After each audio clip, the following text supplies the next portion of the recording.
dương tu khó từ lô tới lo cái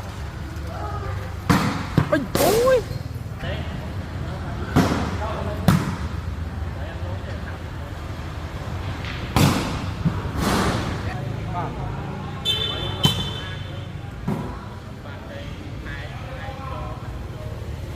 ừ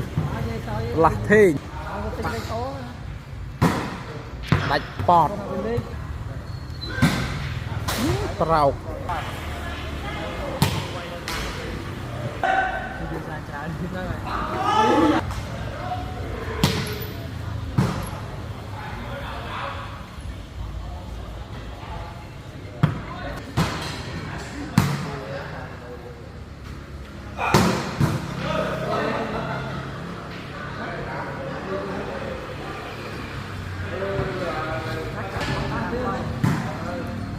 sách